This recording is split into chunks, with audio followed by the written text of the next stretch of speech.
Rich views, rich perspectives, rich mentality. Yes, indeed. We finally got my nephew in here, Saeed. Yes, sir. Saeed, man, y'all just coming from Los Angeles. I know you didn't that passport, those plane tickets. Man. Tell us a little bit about where you been, and then we gonna get into some other things. But where you just coming from, bro? Yeah, I mean, we made the little move from LA. Last night I threw a listener party for my next album that's dropping next week. It's called Gotta We Ain't stop you. Player. Where'd you throw the listening party? In the Rich, you know, it was right in Richmond, in the heart of Richmond, man. A little quiet, quaint, tucked off spot, you know, that I found. Um, Jumped go, off, no incidents, smooth. all no incidents, all you feel me, smooth player vibes. People popped out. They had a good time, man. Man, it was insurmountable love in there for real. That's what's up, man. Man, I got caught up working, and it's totally blipped off my radar. That's my bad. But It's all good. was looking forward to this though, and I'm glad that everything jumped off without incident. Absolutely, absolutely. Yeah, no, I'm just thankful for the Rich to come out and the response I got. A lot of people's like, bro, ain't nobody doing this. Like Yeah. this shit go crazy, cause I ain't gonna lie, like you got to do more of these. So No, absolutely. You got a totally unique vibe, different, and but still, it's like the best of both worlds, and we're gonna get into that. yes, sir. What part of Richmond are you from? What brought you into the music? Let's get into that. So originally I grew up in South Richmond. I live as a kid. I lived in the Manor and all over South Richmond in the 30s. Um, then my mama moved to 38th and Nevin. But I also grew up on like 16th in Pennsylvania. That's where my cousins is from. So I got family from North, from Parkchester, from the back streets, from all over Richmond. So I just rep the whole city. You know. Absolutely, I feel you. No pigeonholes, no set tripping. No.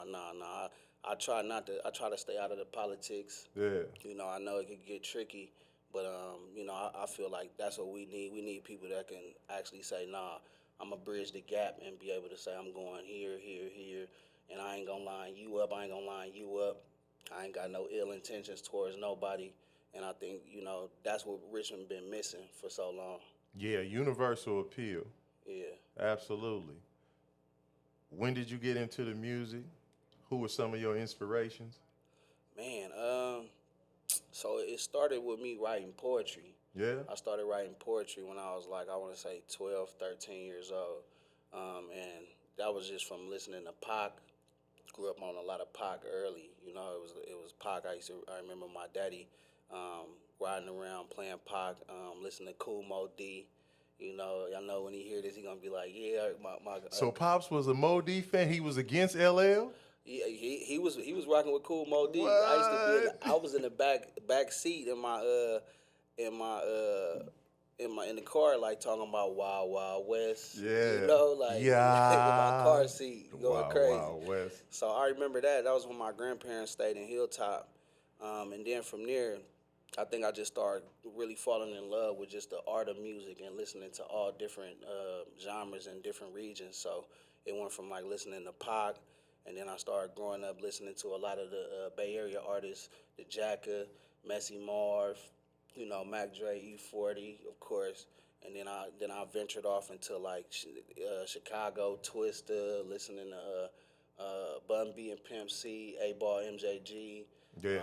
Jada Kiss and the Locks and all them over there, Outkast down in the A. Yeah, So absolutely. I just felt like I was well cultured and well versed in the music, and all them people inspired me for real. Did your pops ever listen to? Did you ever get any just any taste, or did your ears get to sample that movement where you had poor righteous teachers when Ice Cube was street knowledge, Public Enemy, when it was just all the whole pro black era? Absolutely. I think so. I was a kind of young. I was born in '87.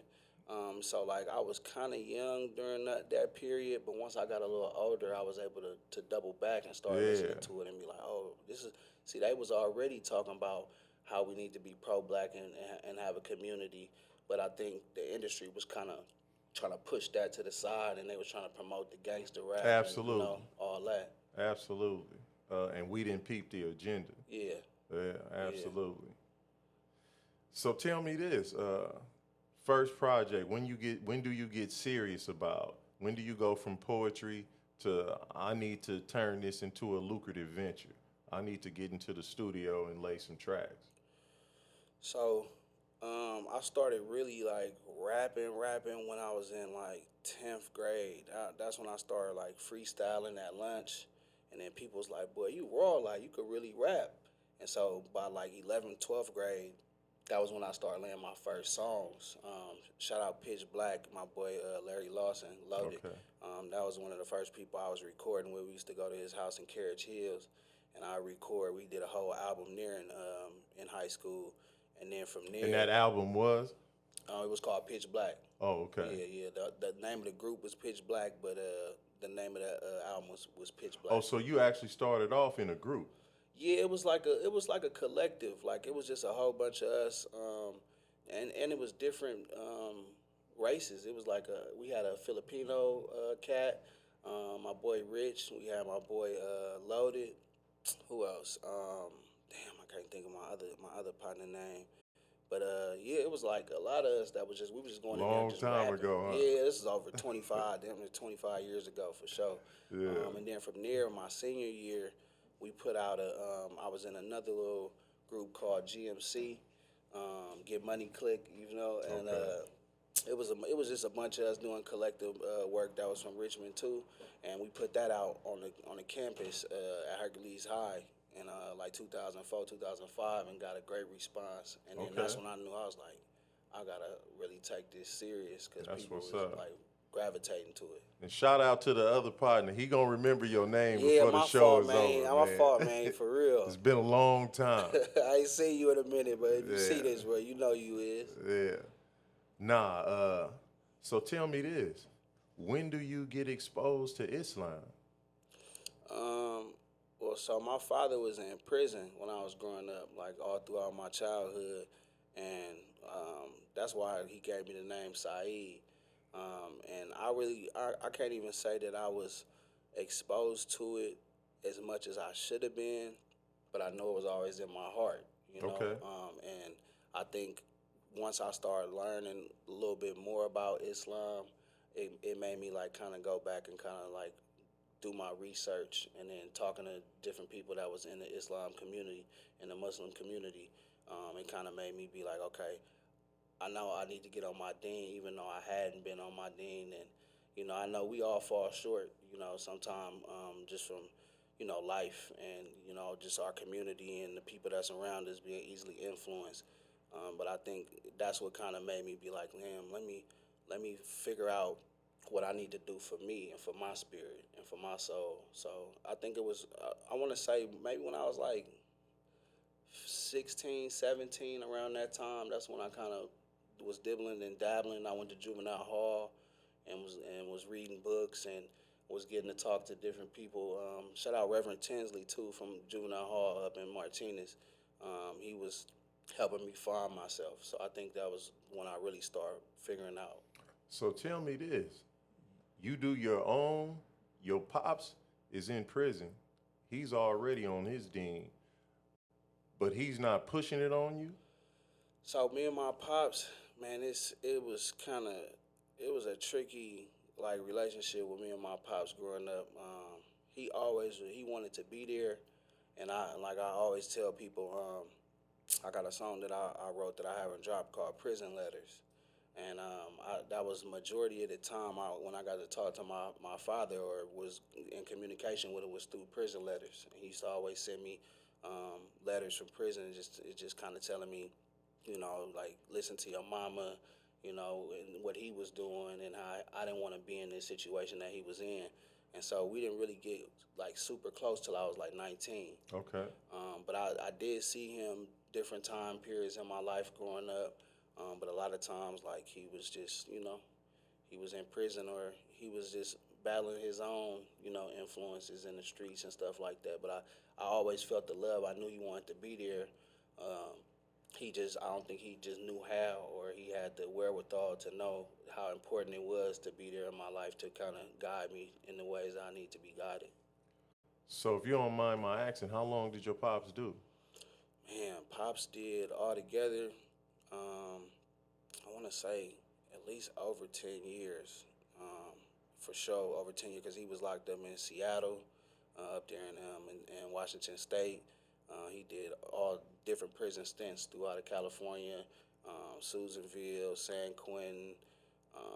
Man, a lot of different prisons. All I could remember was getting letters from different prisons all the time, and he all giving me like birthday cards. You know how you can pay somebody in there to Yeah, make a birthday card, and so you know I know. yeah. So that's what it was. It was just like, man, over at least 10 to 12 years and different time periods. Now, how does this impact you growing up, especially growing up in Richmond? Because this is beginning to be a common theme Yeah. with us coming up in Richmond, our parents going through the system.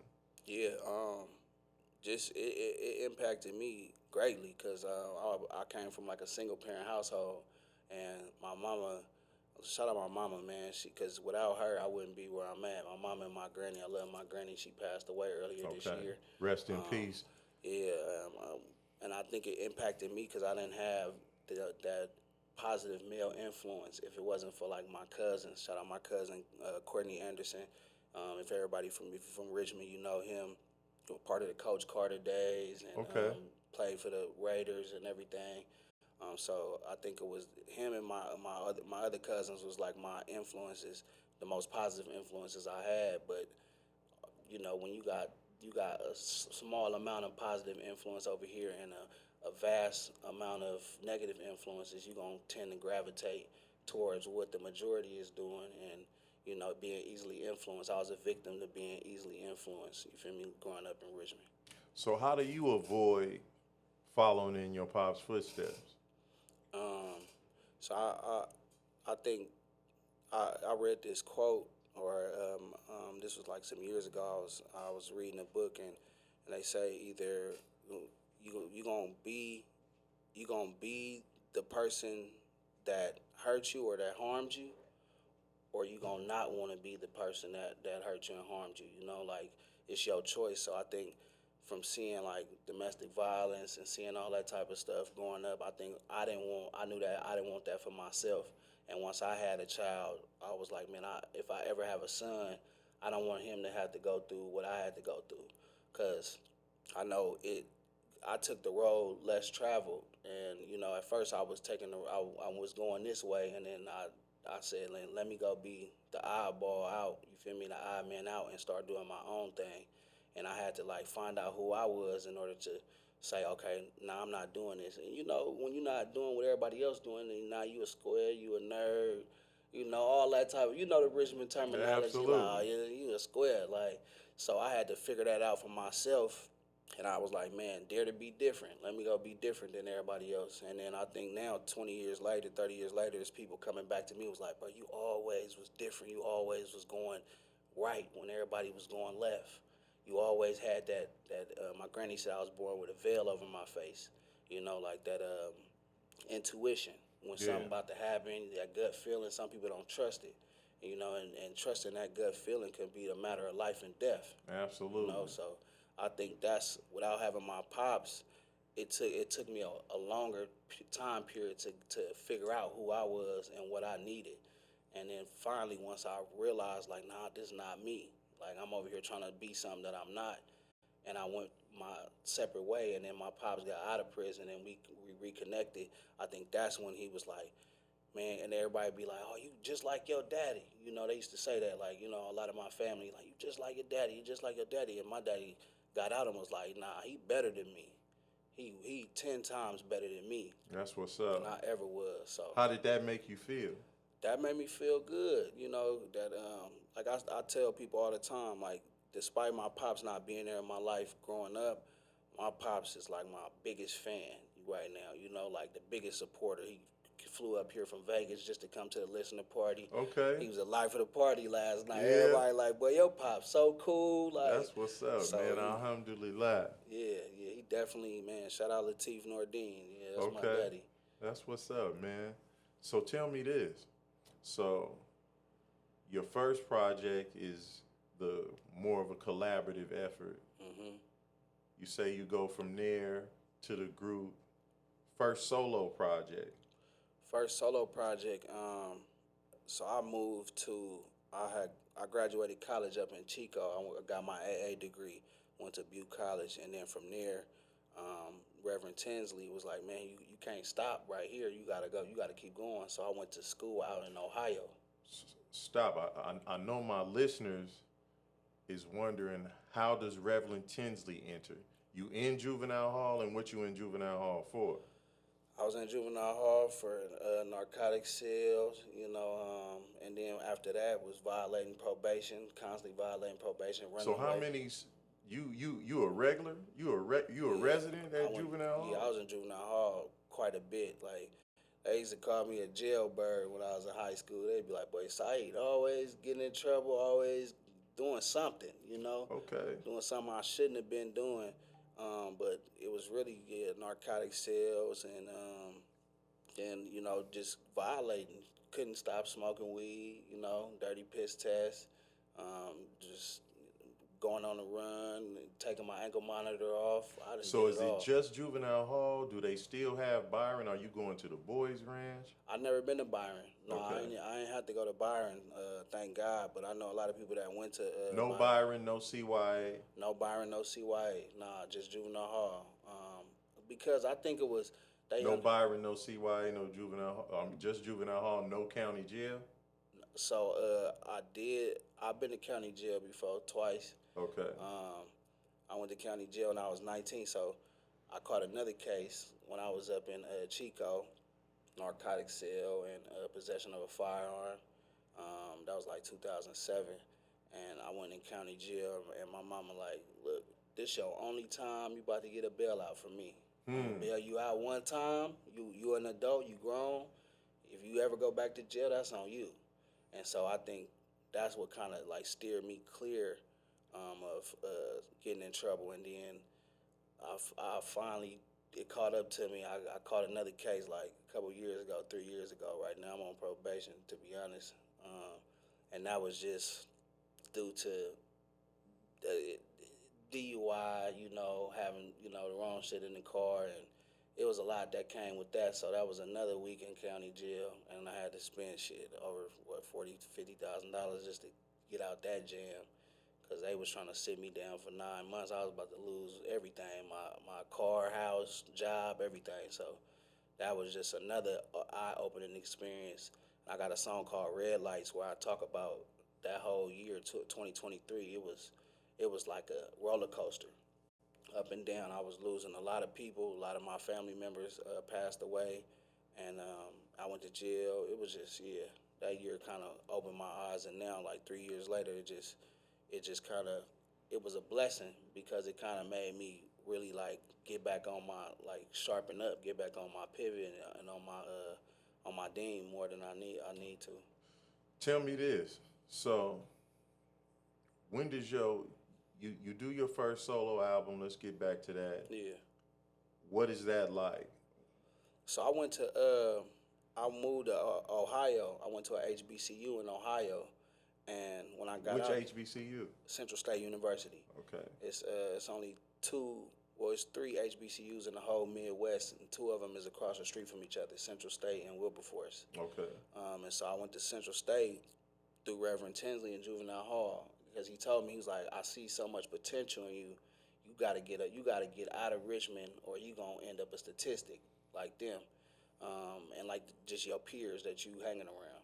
And so when I went to got out of juvenile hall, it was only under one condition, under the recognizance that I go to college. They was like, we're gonna let you out of juvenile hall early, and we're gonna let you graduate high school. I graduated high school and went to my prime with an ankle monitor on. What? Yeah.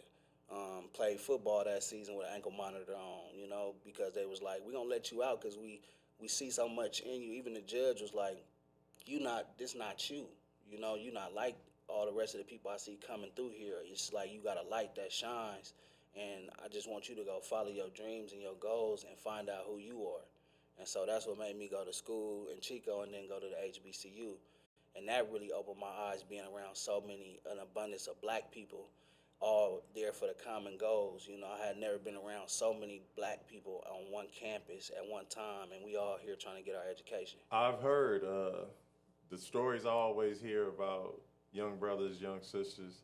The common theme is like being at a HBCU is like being in Wakanda. Man, It's Wakanda forever. Wakanda forever, you know. And that's where I became well versed and got to meet so many different people from all over the world, all over the United States, from Chicago to Detroit and Indiana. I got a lot of friends and followers and people that I love that's all over now. Okay. And I wouldn't have got that experience had I not went to the HBCU and moved out there. And I lived in Ohio for like 8 years. Is that right? How long are you in? How long? So you recorded your first solo album in Ohio? Yeah. How old are you? How old are you? What's the name of the album? And what did the album do?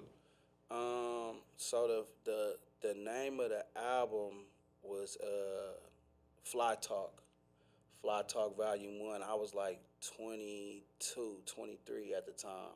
The album did good. This is when we still had CDs. I got it packaged up. I was hustling. I was doing a lot of hustling in Ohio. You know?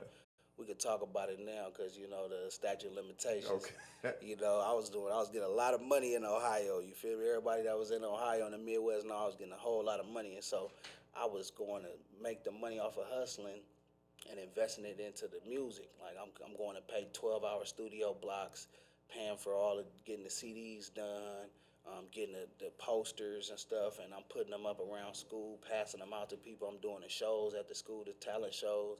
And so a lot of people didn't even know. And this is also when you still got to pay producers. Ain't a whole bunch of, the producers' value hasn't decreased. Yeah, but see, what I always say is I've always been blessed to have a lot of dope producers that believed in me.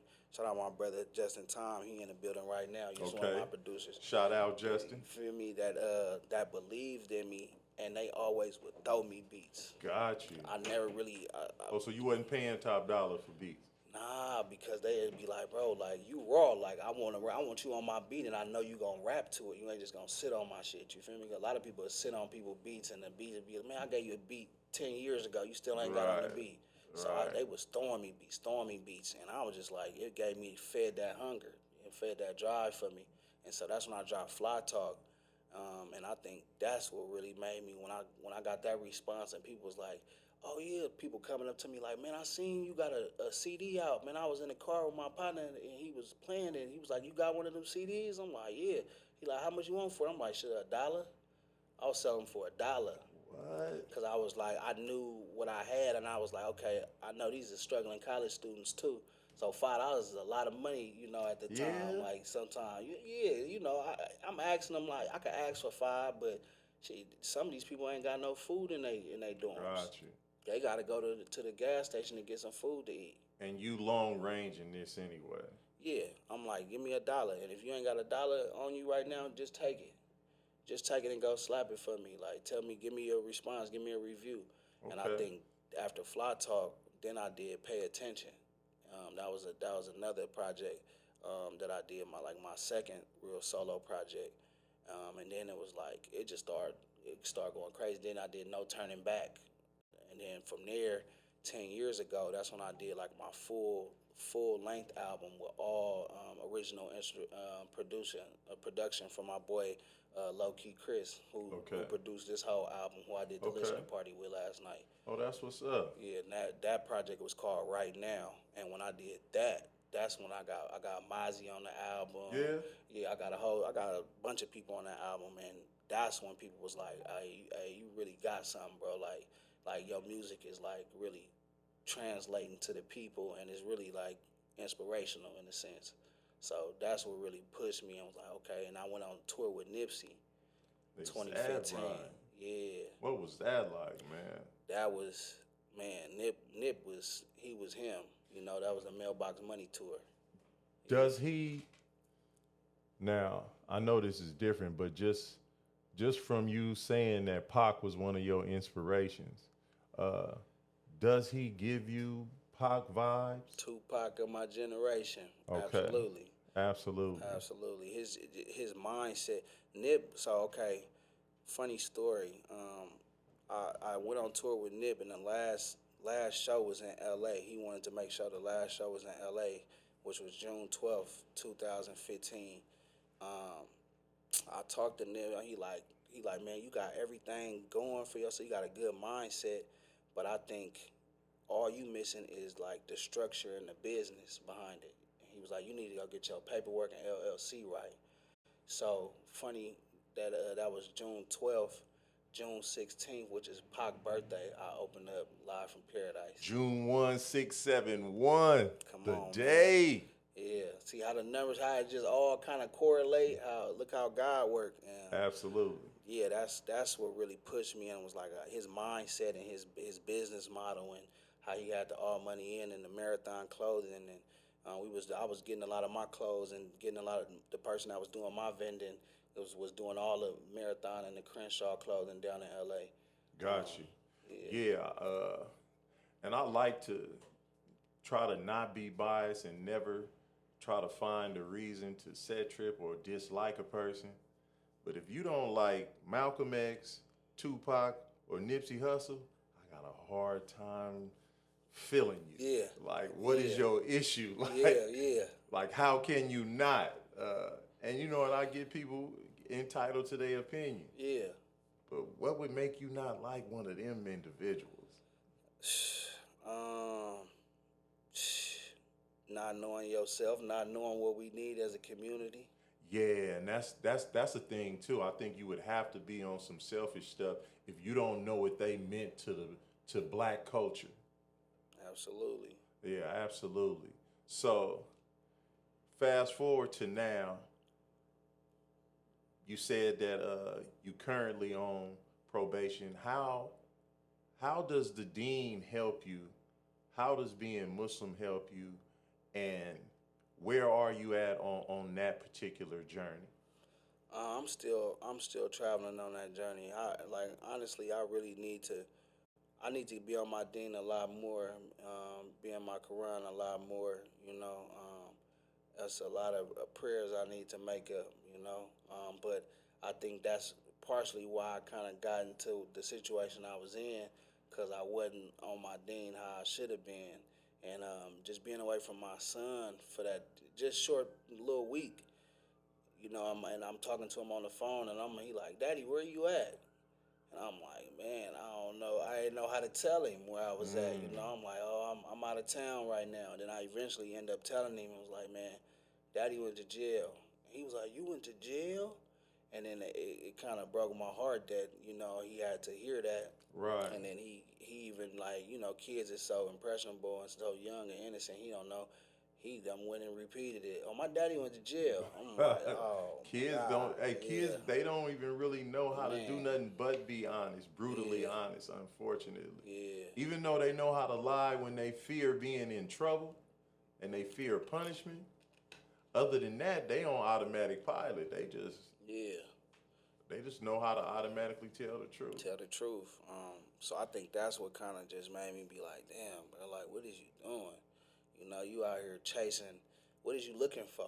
I feel like I was like looking for love in all the wrong places. I think like and even with the album, calling it Remain Player, some people gonna take that connotation the wrong way. They're gonna be like, oh, you just a player. You want to talk to a lot of women, but I think being like remaining player is a mindset. It's a mind state. You know. Hey, it's funny that you say that because being from Richmond and seeing how, like, I've heard a lot of my sisters, shout out to my Sister Randy, voice their opinion about how Muslim men are too rigid. Of course, the honor killings, uh, things that even in the dunya, even if we not Muslim, in Richmond, these are things that are frowned upon. Even though we got the pimp culture Mm-hmm. that's rampant, it's still like if she choose somebody else, bro, she chose somebody else. Yeah. Like you ain't supposed to go beat her up. You ain't supposed to get into no shootout with him. Man, She chose. she chose up. She's free to do whatever she want to do. It's like you would think that that would translate into an individual being from Richmond where I won't say that you have a higher regard or higher respect for women because of course we got the pimp culture that permeates through our town, and that's automatically gonna make you devalue women. But at the same time, I don't think it's all pimp culture in Richmond. Just like you said, a player is gonna be like, man, she should be happy that she walked in the room with me. Come on. Like you trying to say, I got a dime piece or she like a diamond. I'm making her look good. Like that's the mentality. Yeah. Where oftentimes you don't really see the gorilla pimp mentality in Richmond, even though, of course, the gangster mentality has just blended in, and because really you used to have more like the pimp versus the player and the hustler. Yeah. Like they weren't the same thing. No, not at all. Because the gangster used to be like, oh, man, y'all, silks, valleys, and curtains in your Cadillac, and they wasn't feeling that. Exact, but they like y'all messing up the game. Y'all gotta shoot up everything. Exactly. And in Richmond, I think that's just our code. Like the people gonna respect the gangster and the muscle more in Richmond than they gonna respect the player. I feel like it's players, but like everybody wanna. It's like everybody they respect the violence. I don't know why. I think that, and definitely not proud of. I see the younger generation more so catering to that era, and the older generation, they more like Magic Mike, Calvin T. So them the people I grew up on. Even just listening to Sin, you feel me? Like even in Sin, Fatal Connection, like.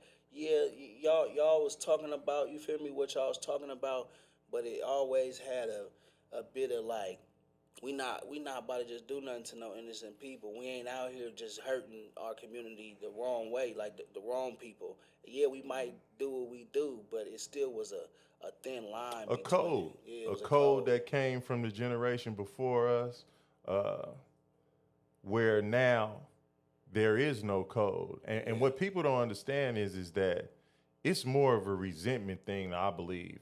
And we can get into that. Like, what do you think? I think that youngsters are more resentful that the OGs didn't make themselves accessible or got killed off, went to prison, and wasn't there. They was there to figure it out on their own.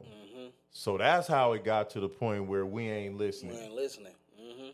But not because cats was actually there grooming you. To not listen. And I think it definitely was a resentment. And I think it was, a lot of these youngsters and a lot of these kids that done grew up now that's like in my generation or a little bit younger than me, they daddies, like you say, they daddies got killed. Yeah. So now it's like I want to go hurt whatever neighborhood killed my daddy back in 19 whatever, even before I was born or I was 2 years old. I just want to go hurt anybody from over there. Yeah, one thing that I'll never forget, and Mr. Fab done said a whole bunch of stuff, but he had a clip out, and I even called him, and we had a conversation about it. But he had this one clip out, and he said he was talking to an OG from Oakland. He didn't name him, and that's cool because I don't want to name him either, whoever it was. And he said he was complaining about the bipping and the youngsters breaking windows, and they ain't got no hustle about themselves. They ain't got no class. Fab said he listened to him. He said, so what's worse? You selling drugs to their mama and killing their daddies, or them breaking a few car windows and stealing your stuff? Tell me which one is worse.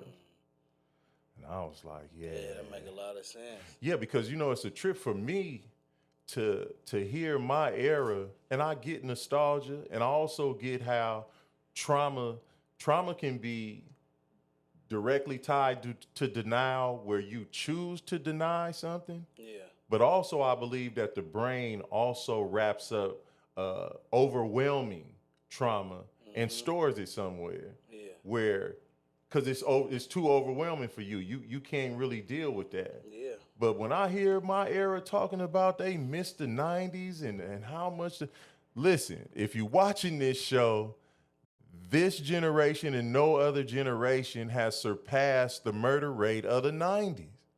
We was killing. Crack cocaine did a number on the black community. Google it though. You ain't got anything I say, man, fact check it. Facts. Yeah, and so we have this nostalgia for as if NWA, and no knock to them, because I understand they first came out, like Cube was always preaching some knowledge and F the police and all that stuff.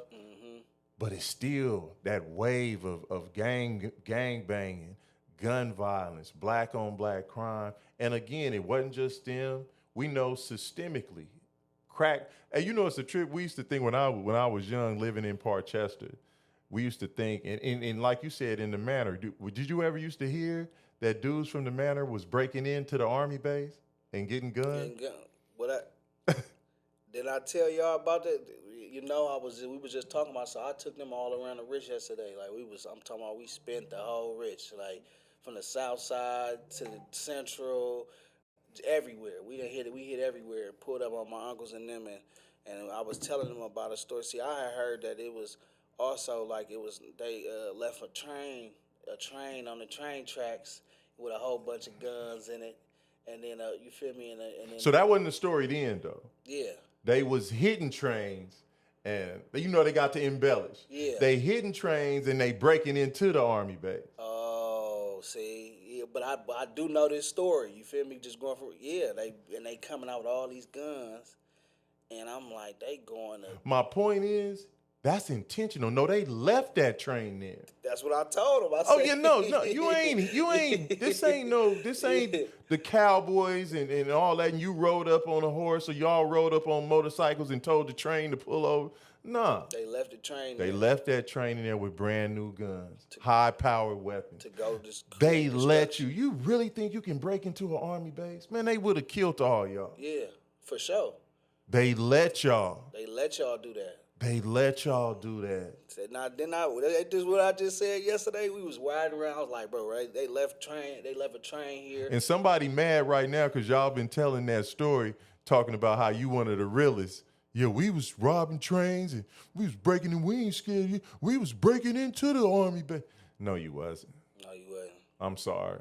Yeah. No, I'm not sorry. No, it's the truth. Yeah. The truth need to be exposed, for sure. Come on, man.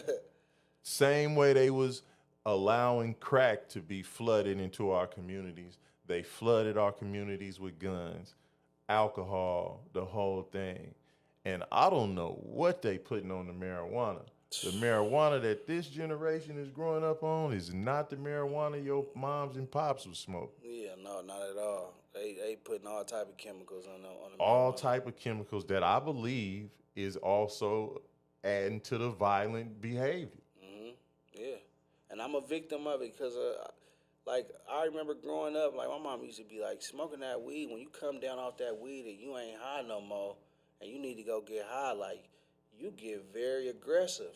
Yeah, that's when I start getting angry. I'm running away, just doing, because I ain't got high. I need to chase that high. And I think it started pickling our brain, like, them chemicals. Once you start smoking at a young age, like, your mind stops developing, to a certain extent.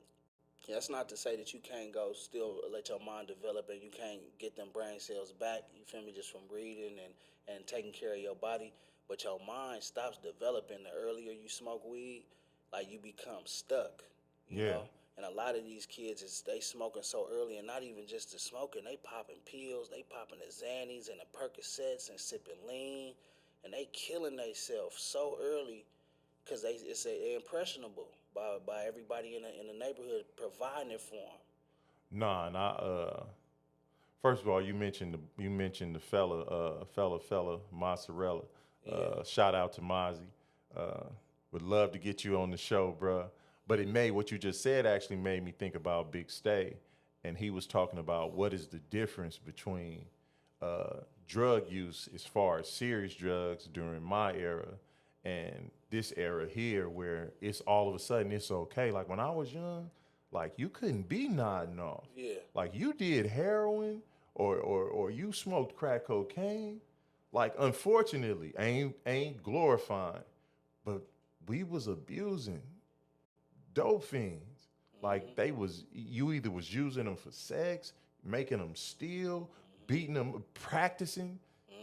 You know, y'all whooping them, y'all jumping them over the smallest thing. Yeah. And I don't have none of that under my belt. Yeah. Just that wasn't how I was raised.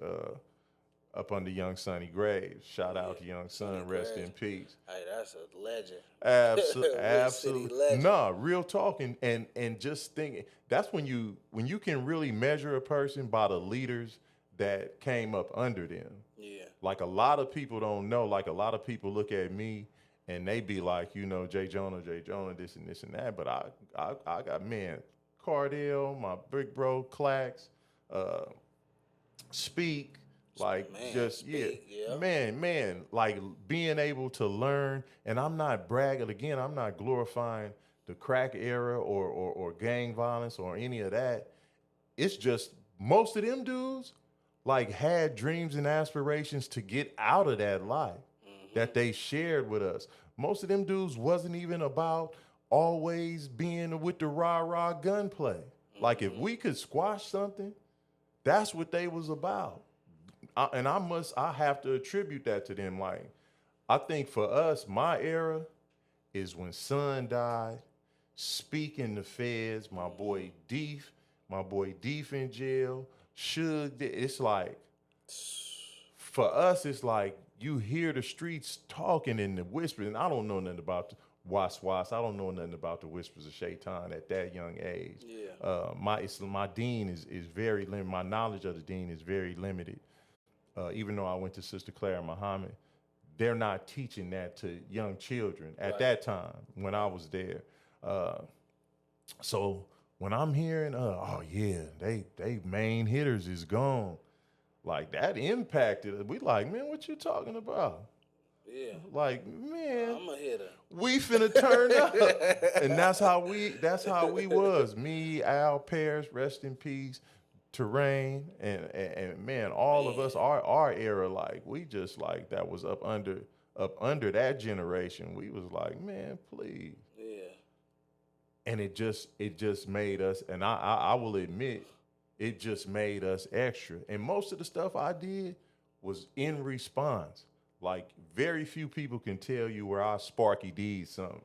And I just started it. Like, nah, I got jacked for my Dayton's, did the fool. Yeah. Homies tried to DP me, ain't no DPing me. Yeah. Ain't no discipline in me. Act a fool. Yeah. Stuff like that. And in most, I can be vulnerable and say in most of these situations, I'm hurt. Yeah.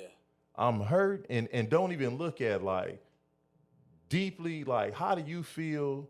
Like what is your generation like? You seem like you big on accountability. Like you've mentioned a couple of times, like certain things happen because you know you wasn't on your dean.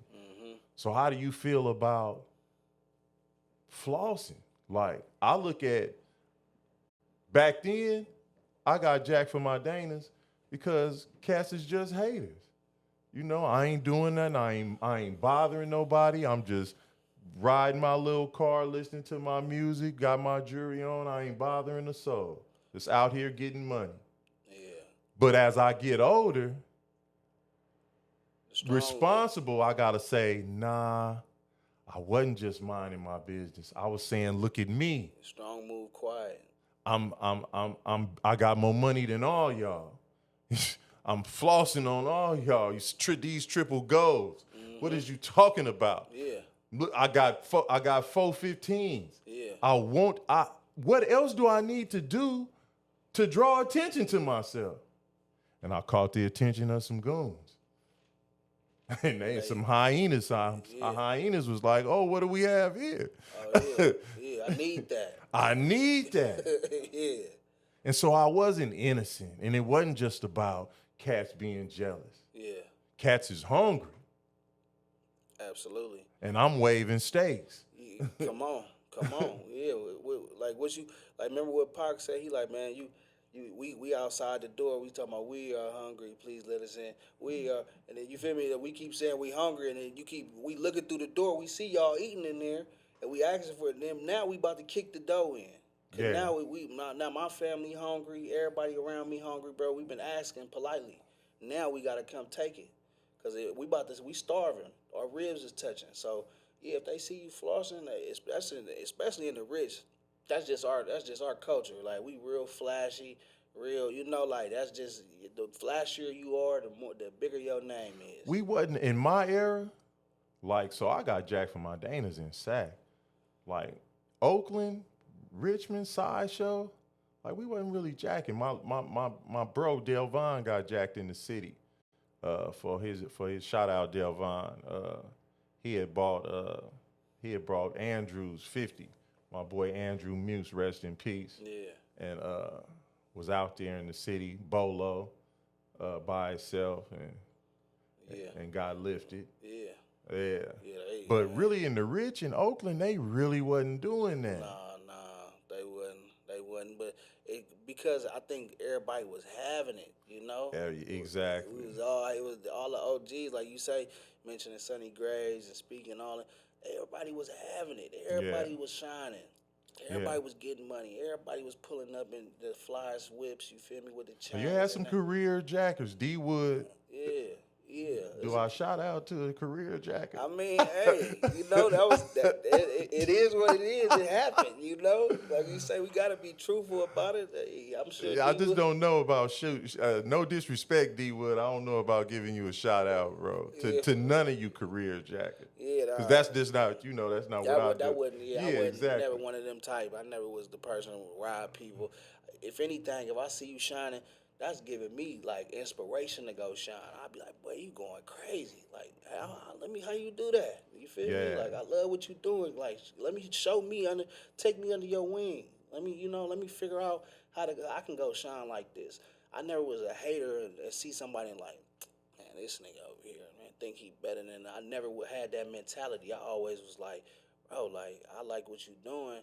I'm trying to do that, Do you listen to any of the current Muslim rappers? Like, I know we know Mos Def, Talib Kweli, other individuals, Common, but the younger in your lane, like, do you listen to any other Muslim rappers?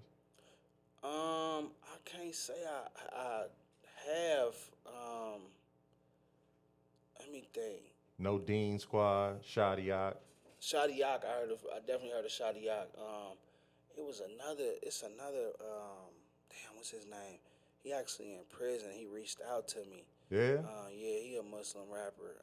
Now I have to go through my Instagram. Okay. He sent me some music too to go hop on. Yeah? But it's. Oh, he trying to collab with He you? want to collab. Like, he was Okay. like, man, I love what you doing. I really want to get you on some music. And he was like, if you could just lay these verses for me, I'm gonna get it all mixed and mastered. And I'm like, man, you in prison and you getting stuff mixed and mastered. Like, that's crazy. Yeah. To where it used to be where, we couldn't even talk to our family in prison sometimes. They had to take the phones away. Now these people, they got phones in there, all type of, they can That call boy you. said to where is to where's Richmond slang? Because I know, because we say that. Yeah, it's a lot of risk. Man, when I went to the Midwest and I used to be like, man, I'm finna get in the car. The Chicago where's the R? Yeah, they like Chicago. Like, you from Chicago? Because they talk like that. Oh, is that right? They say the car. So they like, you from? I'm like, nah, I'm from Richmond. They like, why you sound like you country? You got like a little country twang. Because our people migrated though. Yeah, my people from all down south, Mississippi, Absolutely. Louisiana, all that. So I'm like, man, if you even in LA. A lot of the people in LA, they family migrated from the south, so it's a lot of people in LA got the country kind of slang too. We country, but still have good diction. Like, where we go someplace else and they think Cali dudes is proper. Yeah. Like Oh that. yeah. They'll say we proper, but then they be like, I love your accent. But you country. Yeah, you country, but I love your accent sound different. Yeah. I was just in New York a couple weeks ago and met a couple of people from like Philly, New York, and they was like Chicago. They like, man, you from Cali? Like, your accent different. I'm like, your accent, you sound like you got an accent. I don't feel like I got an accent. But, it's just, when you go to different regions, people be fascinated by the unknown or what they don't know, And I think, yeah. When do you take Shahada? What is it? What is it like? Uh, and what's your biggest struggle? What's your biggest jihad in the Dean thus far? Um, so I was young, like I want to say 16, 17. And I think at that time, like it was just, I think I was just, I think I was just doing something, you know. Didn't Um, really understand. Still don't, still Gotcha. don't understand. Okay. And that's why I say when I really need to get on my Dean and study more and actually get into the Quran and pull up to the masjid. Like I haven't, I can't say that fully I've been fully invested like I should. Okay. And I think that's one of the biggest things that I gripe with. And I think it was the smoking weed and I think the womanizing. Got you. I think the women was So my tell me biggest. this, like, so me myself, I look at all the stuff that we do, the really, for a lack of better analogy, the rolling the dice with our life and our freedom, Yeah. how courageous we can be when it comes to the streets.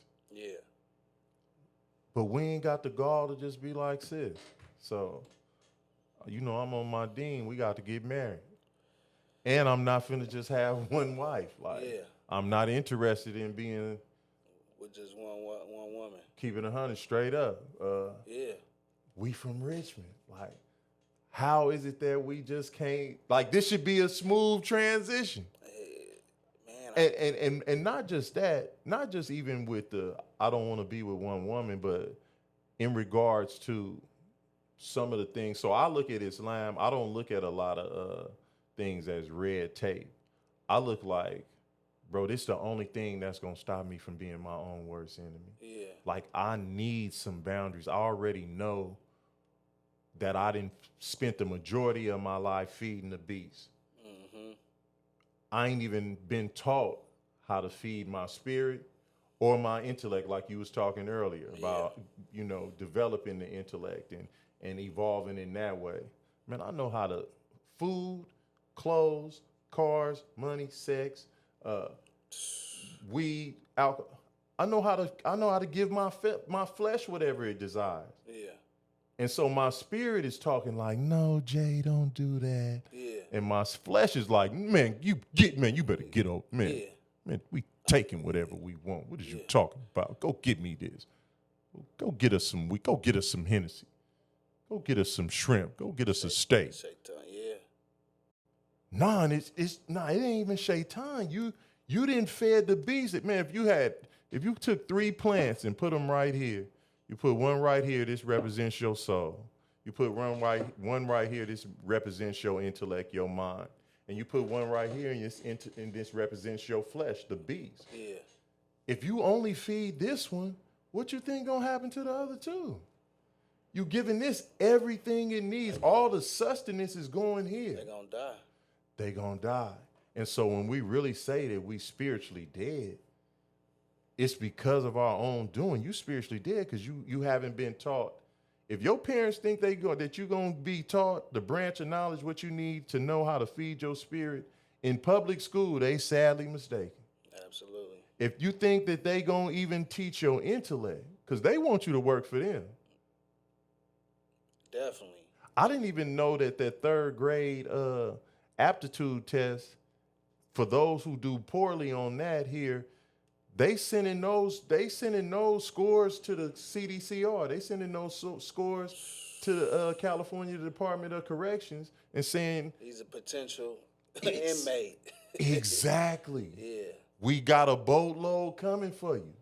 Man, I ain't know that. Man, school to prison pipeline is for real. For real.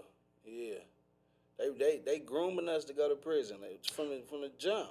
But why do we think this country would do anything different? This country was built on free labor.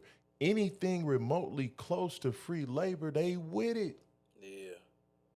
Slavery ain't went nowhere. And my thing is too is like we as we in the black community we be so hard pressed on, man. I ain't finna get no job. I don't want to work no job. That's some square shit. I'm working for the white man. Woo, woo. And then you go to prison. 65 cents an hour. I did 23 years in prison. My highest pay number was 65 cents an hour in 23 years, bro. And I'm talking about I worked in Lynn's lab where they making Versace glasses, Liz Claiborne, you name it, top of the line glasses. 65 cents an hour. That's where I was getting 65 cents an hour in the $1 million industry. You don't even want to go work, make $30 an hour out here, but you'll go work. You'll go to prison and make 65 cents an hour. Man, no, they got institutions that they call vocational prisons, like Pleasant Valley. It's very few pay numbers in there. You working for free. But here's the thing, we don't peep. Like I tell people, and people used to get hot at me, because before NIL, I said, man, college is a bigger plantation than prison. Man, don't I know? I'm still in debt. And now, I just seen something, I don't know how true it is, that certain states is banning high school players from getting NIL. And now what are y'all gonna do about it? Now Ed O'Bannon them then fought for you to get this. And the reason why, and I already know this is gonna get me some enemies, but like 50 said, if you ain't got no enemies, maybe you need to make some. Yeah. Bro, they doing this because they don't want us to ever, they don't want young African Americans to ever go after a share of that TV and those TV deals. Mm-hmm. They don't want to split that pie with y'all. No. So let's cut off NIL right now. How you gonna control my name, image, and likeness? But after I put in all this hard work to get here, now you gonna cut it off from me because they know how powerful we could be. Like, they know, okay, if I give him a glimpse, and he done made $1 million just coming out of high school or close to $1 million, then what he gonna make in 10 years?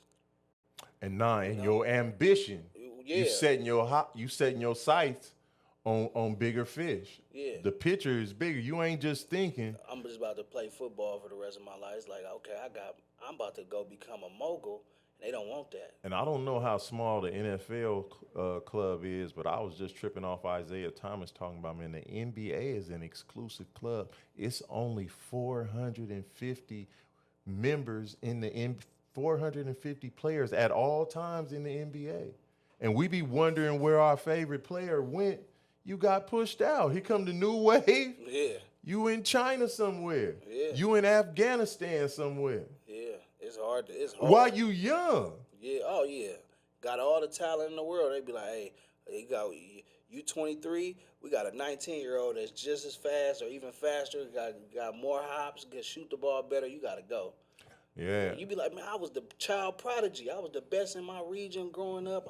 Couldn't nobody guard me. I was killing all the rec leagues. Now you in China, like you said. Yeah, I was finna say, man. They get a pass. Yeah, me love you long time. For sure.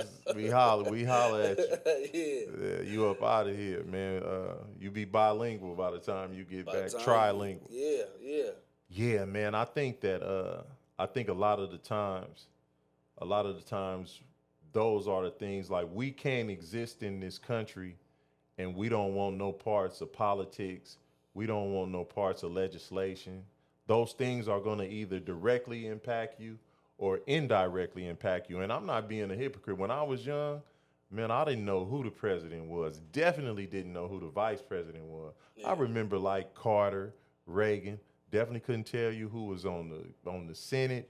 Couldn't tell you who their vice presidents was. Yeah. I didn't care about no politics. Do they got the sack? Right. Yeah, like how they provide for me directly right now. Like, how can they help me? If they can't help me right now, then I don't need to learn about them. Born and raised in Richmond, I can't tell you who the mayor of Richmond was when I was coming up. I don't even know now. The only politician name that I know is Dimless. Demless, yeah. And that's because that's the homie's son. Yeah, Demless, yeah. Yeah. And my boy Brandon Evans, he was definitely trying to, running for the political office in Richmond too. Shout out Brandon Evans. But yeah, man, you know why? I feel like you say, like I just said, the community, if you can't directly help me right this second, it's like I don't got no use of you. Help you get the bag. All America dangles in front of us is the bag. That's it. I can help you with other stuff. I can help you with these other branches of knowledge that you need to be a whole human being. I can help your kids. I can help the schools systems. I can help all these different things, but they don't see the bigger picture. I don't know why. It's just, man, because the bag is, that's what everybody talking about. Yeah. That's my definition of success. That's the agenda that they pushed on us. Is the bag. And I'm willing to do anything to get it.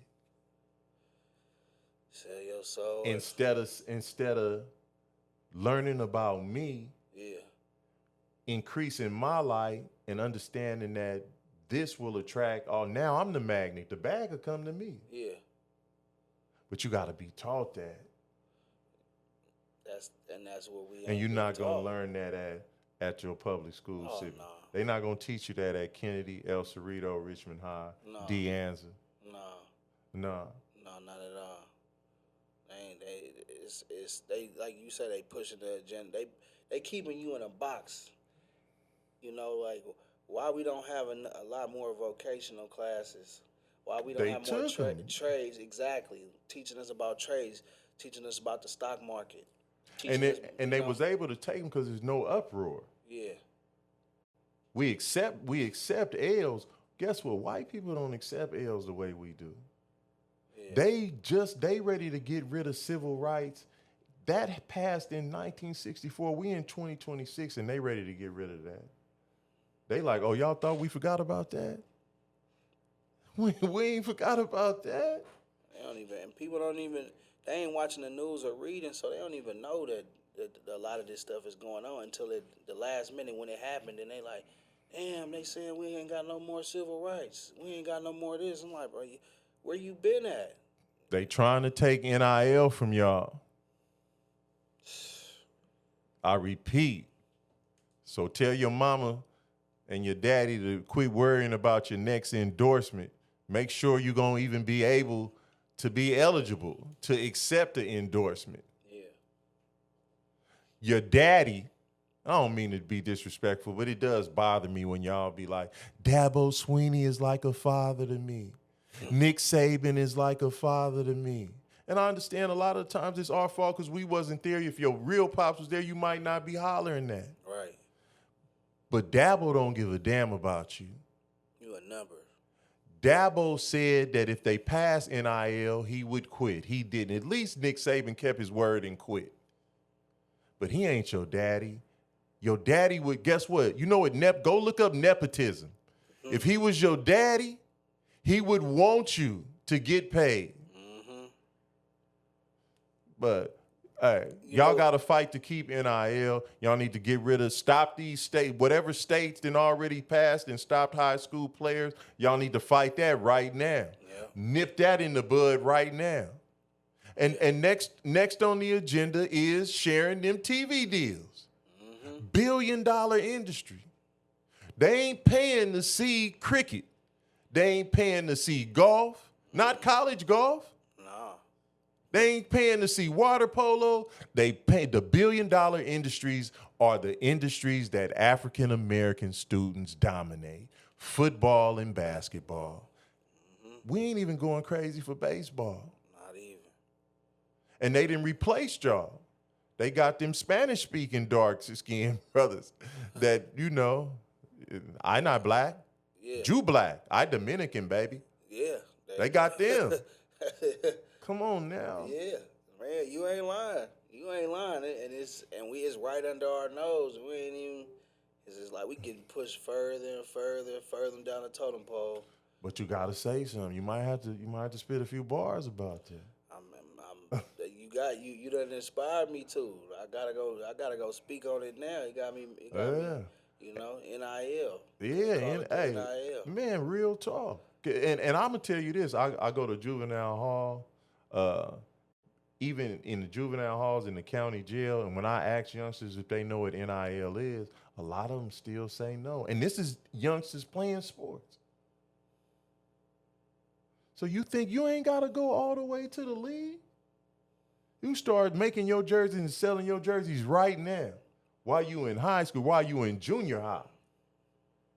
Name, image, and likeness. Name, image, and likeness. And they only, as far as I know, they gave Reggie Bush his Heisman Trophy back. They ain't reinstated the Fab Five. Oh man. As far as I know, Michigan ain't did the right thing and reinstated the Fab Five. They should be in the record books. They should be in Michigan's Hall of Fame. Absolutely. And it's footage of them. They was broke.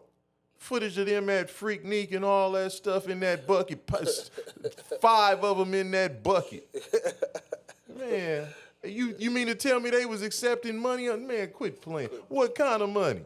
Right. They couldn't get a SUV? Man, quit playing. Man. All smashed in like sardines in Jalen Rose's car. Yeah. Yeah, why they play them like that? Like I mean, we know why, but I'm like, damn, it's like, bro, like you say, they was one of the greatest teams ever. Ever. But and not just that, the impact and the influence. Yeah. Like that was cultural. The baggy shorts, the long socks, the black socks. Yeah. It was different. And that's they was defiant.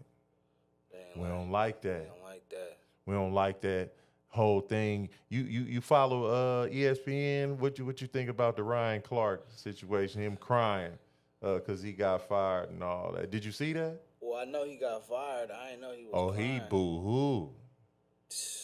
And I got a lot of love and respect for you, Ryan. Still do. I don't agree with that. And then sisters, I don't want to hear we talking about men should be able to express their feelings, and I'm doing the same thing, suppressing. I'm not telling a 5-year-old or a 3-year-old to shut up and wipe them tears. We talking about a grown man who they've devalued. Mm-hmm. What's your thoughts, man? Man, I think he just I think he became accustomed to something for so long, and then it's like they got him addicted to being in this space that he can't go be himself because he felt like this was his world. He made this whole thing. He made ESPN and all this around just surrounded around his whole life, and then when But he got the pivot. when they strip it away.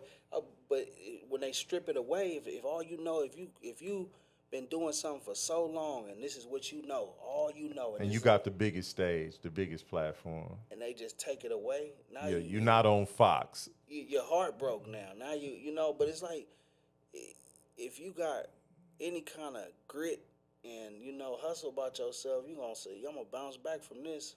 This is where I talk about remain player. Okay. This is what we talking about. It's like remaining player is a mindset. It's like through any circumstance, through any endeavor, you feel me, the ups, the downs, you got to keep, my granny always say, keep a poker face. You can't let them know what's in your hand.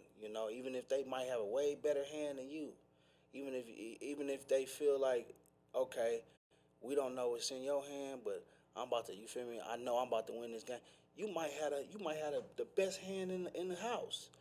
But you can't let them know that, You can't let them see you sweat. You can't let them see that you broken from them stripping something away from you. They stripped it away from you, but now you got to go be able to say, okay, I got all this experience. This ain't a loss, it's a lesson. Let me go pivot and go, now he can go create his own. Why are we not creating our own podcast or our own.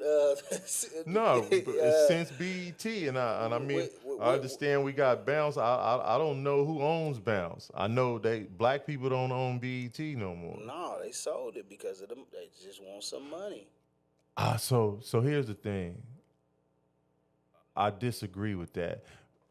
this is what they do, and this is why I have an issue with individuals like Dr. Umar and stuff. It's not about us not being able to build these things. We've had Black Wall Street, we've had Allendale, we had Rosewood, had the community that they got rid of to make Central Park in New York. Yeah. Countless black communities, all black communities. I think, again, going back to the level of denial and what you don't want to confront, they don't want to have the conversation. If we build an all black community, what are we prepared to do to protect it? That's a more serious conversation. But don't say that, don't act like you're the one who came up with weaponizing the black dollar. We've done that. Yeah. We've done that countless of times. We've had black TV stations. They come and say, well, we want to purchase this. And if you don't sell, we already got such and such, and then Russell Simmons, and we got this person and this person. We got all the top music execs willing to join forces with us and create another station that's going to not only rival yours, we're going to run you out of business. So you can either sell to us today or we run you out of business 3 years from now. What is it? What you going to do? That's when we got to come. That's when everybody got to, like you say, come together and be like, no, we finna fight for this. We going to fight. We ain't going to watch this other station, but guess what? Boycott it. I'm not seeing that. I'm not seeing that. Can't even boycott Walmart. We can't even do like when they say boycott Walmart because of this going on. People still. I think we did a good job with Target. They say did a great job with Target. We hit Target's pockets. Starbucks too. Okay. Yeah, we did a great job with that. But it's like, can we sustain it? And not even that. It's stages. Like, first, let's show people we can do it. You need to get them numbers out there more often. But people want to say, well, if you ain't going to boycott, why just boycott one? Well, if you're not going to boycott Amazon, if you're not going to boycott all these other, you're going to still go to Whole Foods and all this. Like, come on, man. That's too much for us as a people. Yeah. To just be like, because guess what? We can't even stop going to, I was talking about that in juvenile hall. You can't even stop going to the liquor store where they rude and disrespectful to you because it's the closest store to your house. Man. And you go in there and you argue with them people every day. Go argue with them every day. Go argue with them every day. So, man, why is y'all following me around? Bro, what, man, I got money. What is you I got money. I'll buy this store. Punk, what is you talking about? Following me around like I'm finna, ain't nobody got to steal. Like, you finna take yourself, you take it. First of all, that's unhealthy. Yeah. You finna take yourself to that level of stress on a regular basis. Now, that's where I agree that you should only go, where you spending your money, you should only go places where people are happy to see you coming and they appreciate you and they show you love. You shouldn't spend your money with somebody who has clearly demonstrated a disrespect for you, contempt for you, and they hold you in low esteem. I done walked out of place. I done walked out of establishments. I done walked away from. Soon as if immediately and I'm coming to your establishment to say sit down and order some food, and I feel any kind of ill feelings, negative energy, I'm cool. So this is what we need to start doing. Cool. I'm not firing my gun all shots at all Best Buy, but I was in the Best Buy at Vacaville just last week before Hood Day in Parchester, and I buy the earpiece things to the microphones, to the Bluetooth microphones for the phone. I'm at the Geek Squad. It's 3 Geek Squad dudes. 10 minutes go by. 2 of them go in the back. 20 minutes go by.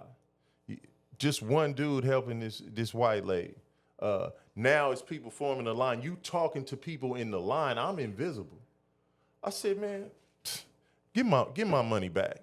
By the time it was 30 minutes, I said, man, give my money back. Yeah. Oh, sir, what's the problem? We were just about to get to you. Nah, you should have said that 10 minutes ago. Yeah. 20 minutes ago. Because once they got your money already, now they like, you going to sit here and wait. Nah, give my money back. Yeah. And I was up out of there. Yeah, Best Buy in Vacaville. Real talk. Yeah. I think we need to start doing that more, and at the same time, again, what are they? And start looking at the alternatives. Yeah. Like, cause I mess with what is it? Sweetwater. Sweetwater guy. I bought all this stuff from Sweetwater. I think it's Sweetwater. Yeah. Forgive me. Shout out to Sweetwater if I ain't got it right. I'll get it right the next show. Yeah. But yeah. Yeah. Nah, you gotta do that, man. It's cause you own value in yourself. Like you gotta respect yourself first. Yeah. And if they know that you gonna tolerate the disrespect, they gonna keep disrespecting you. You know. Absolutely. And so yeah, sometimes you gotta get up and walk out and be like, nah, I done did it. And people be like, bro, what's wrong? What you on? Like I don't like the vibe. Like last night we went to get some food and the food took a. I ain't gonna say where we went to get the food Okay. at, but the food took a long time, you know. And then when we got the food, That's what I was gonna ask. Was it good? Well, when we got the food, we didn't even get no spoons and forks to eat it. Oh, y'all got it to go. No, they didn't. We was eating in there. They Huh? didn't bring us no food and no spoon and forks, nothing. Was y'all at an Ethiopian restaurant? Nah. You know they eat with their hands. They encourage you to eat with their hands. Nah, they just was. I guess I don't know if the waitress was just like she was doing too much or just had too many tables she was waiting on. But we sitting there waiting on spoon and forks, and then everybody like, man, where my food at? I ain't got no. I say, it's okay. And then they want a tip. Yeah, I say what I say. I say they taking away from their tip. That's on them. And then I give them a tip. I write a 0 on there, big 0 on there. Yeah. And then they be, black people don't tip. Oh no, I'm a great tipper. I'm tipping for the service, but I'm not about to tip you just on GP. Yeah, just on the GP. So I write a 0 and I write something on the receipt. Right. Service could have been better. You could have did this better sometime. And sometimes you got to do that to tell people about themselves, because then they won't do it to the next person, because they might not think they doing nothing wrong.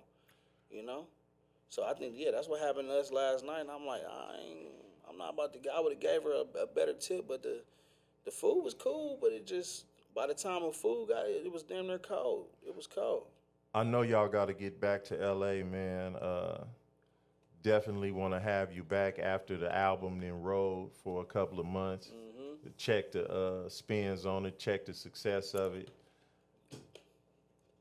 How many tracks on the album? 12 songs, 12 bangers. It's early. I know how stuff can change, stuff can grow on you, but right now, what's your 3 favorite tracks? Man. Or do you have, or just you don't have 3? Nah, I could say. So, I say the one I just played for us, the 05 Impala. That's one of my favorite joints on there. Guap and Pesos, that's like the lead single. Okay. And then I say y'all like Guap and Pesos. Guap and Pesos, that's the banger. That's a summer banger. And then I say it's like a tie between Details. That's with my boy Brill for the Thrill. You feel me, from Marin City. Okay. Shout out Marin out here. Yeah. Okay. Shout out. And N8 is on there. Okay. Shout out to N8. N8. Come on. Yeah, what's happening, bro? Yeah, N8 you need to pull up to Rich Views, man. I was just with N8 in New York a couple weeks ago. Okay, is that out right? There for the Jay-Z concert. Yeah, him and Speak supposed to pull up, man. Yeah, man. Shout out Speak, man. Putting y'all on blast. That's my family for sure. Unc putting y'all on blast. What you gonna do? Right. We can talk about it in person. But y'all supposed to pull up. I'm gonna tell you as soon as we get out, as soon as we leave, I'm gonna call you, man. Like I'm saying, you need to pull up, man. Where you been at? No, they supposed to pull up, man. I know you been out here. Yeah. I know Speak talking about he got his work schedule and stuff, and they trying to line that up because they supposed to come on together. Yeah, and they been out the way though, Yeah, I know. But he was just out I here. respect it, but I know he was out here. He was just out here. Yeah. And then I'll say the last song. I say it's a tie between that song, Details, and then I did a classic. I remade a classic, Wide Open, Mac Mall, Wide Open. Okay. I remade that. That got a great response. Shout out Mac Mall. Ain't talked to you since I first came home. Yeah. And you called. Appreciate that, respect that, but I ain't heard from you since. Yeah. But shout out Mac Mall, man. I did that wide open. I think that's one of them bangers too. Like Yeah. but it's the whole album go crazy. It was everybody said no skips. They kept saying no Okay. skips, no skips. You feel me? That's what's up, man. I'm looking forward to it. It's already out on Apple Music. Nah, it dropped next Friday Next on Friday. Okay. August 7th. You feel me? August 7th. Tune in. Remain player. Remain player. Saeed. Yeah, you gotta tell them about the fragrance Oh too. yeah, I'm tripping. Hey, Yeah. that's why you know. So listen, Tell 'em. So we did it last night. We dropped. what's this one right here? This called Remain Exclusive. You feel me? We dropped. Shout out Shay, man, that exclusive player. You feel me? She was the one that really put this whole thing together. She the mastermind behind everything. The listener party. She made the sense. Like curated them. Like these is like 101s. She did them all herself. Let's trade. Let me have that. I'm gonna test that. We didn't go I'm to finna a test that manufacturer right or now nothing. for She the, made for the these viewing list. exclusively for the listener party. That's the exclusive player. Then I got another one that's like my signature scent that's not out yet. It's called Paradise Privé. So it's private paradise. That's what it's called. And man, listen, because I'm a fragrance connoisseur. It's gonna be available on my website soon, but right now we just doing the test run just to see what is good, what is hitting for. Oh yeah. Oh yeah. This will Yeah. this will have butterflies chasing you. Yeah. You know, for sure. and it's a unisex smell, man. That's why I wanted it for the males and females. The Paradise Privé is more of a masculine man Okay. type of sale. I'm gonna let you smell it. I got a bottle of it downstairs. Okay. But yeah, like that's more masculine, But Yeah. it got a lot of different tones in it. That got like peach and all these different type of like fruits and flavors. But it's a citrusy summer type smell. It's made to wear short sleeve. I'll be rocking this. Yeah. So that's my new venture. We done hopped into the fragrance line, What else? So you got the fragrance, you got the music. Got the clothing line right here. You feel Okay. me? Live from Paradise. Live from Paradise. Okay. We've been around 11 years this year. Okay, is that right? Yeah, 11 years. Oh, established in 2015. 2015. Okay. Yeah. So got the clothing line. We also shout out my brother YG. We got real estate. We in the real estate. Shout out my brother Jay Deuce. We in the solar. We got Live Energy Solutions. That's our solar company. Okay. Live from Paradise Homes. That's our real estate company. Everything it's an umbrella. So we got back-to-back tycoons on here. We just had Drisker on here, man. Come on. Oh yeah, Drisker. Yeah, Drisker went crazy. Yeah, Drisker definitely got his hands in a whole bunch of stuff. And I'm starting a nonprofit too for the kids. It's called 10,000 Hours Plus, and that's where basically we're gonna do workshops with the kids, especially like high school kids, where I'm gonna bring paraprofessionals and people from the community to come do workshops with the kids. So we're gonna bring like firefighters, electricians, producers, therapists. Giving them a variety of lanes that they could jump in. I didn't know what I wanted to do, graduating high school. That was why I was doing the shit I was doing in the streets and trying to figure out what I wanted to do. But I think if we can do a workshop for every month of the year, do maybe 4 workshops a month, and bring in these different people, basketball players, everything. Nah, everybody, we need to start making ourselves more accessible to the youth. Yeah. You can't expect them. Stop judging them. Yeah. Especially if you ain't made yourself accessible to these youth, you don't even have no right to speak on them. Right. Exactly. And you can't. Yeah, don't judge them unless you've been in their shoes. And even if you've been in their shoes, then you should know not to judge them because you ain't want nobody judging you. Yeah. And so I think it's real important that we gotta find these people, the mentors and the ones that's gonna be the glue to get the kids to be like, okay, damn, like I'm gonna go to this workshop and find these outlets for these parents, because the parents say, oh man, we ain't got no programs for the kids, we don't got that.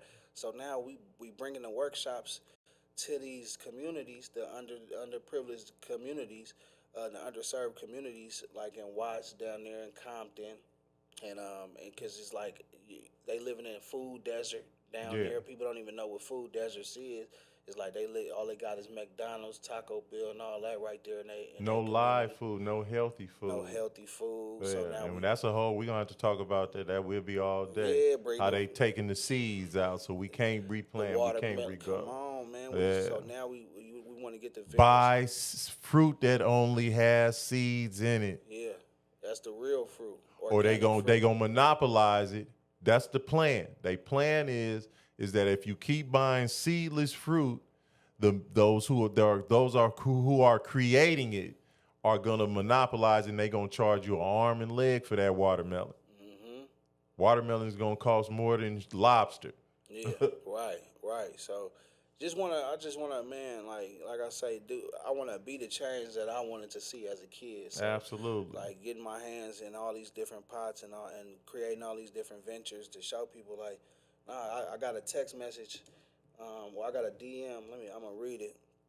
Um, this was this morning, and I was like, man, it make me feel proud to know that I'm doing something right.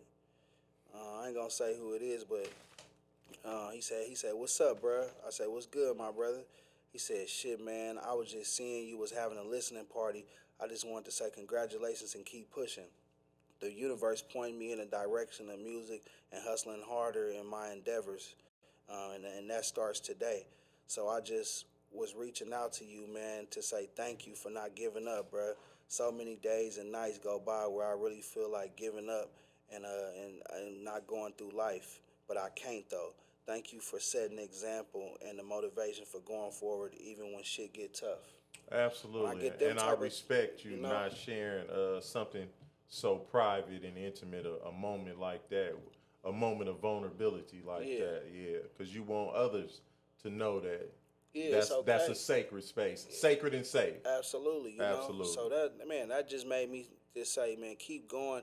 I just want to say that to the youth, to the entrepreneurs, to the people in Richmond and the black community and all over the United States and the world.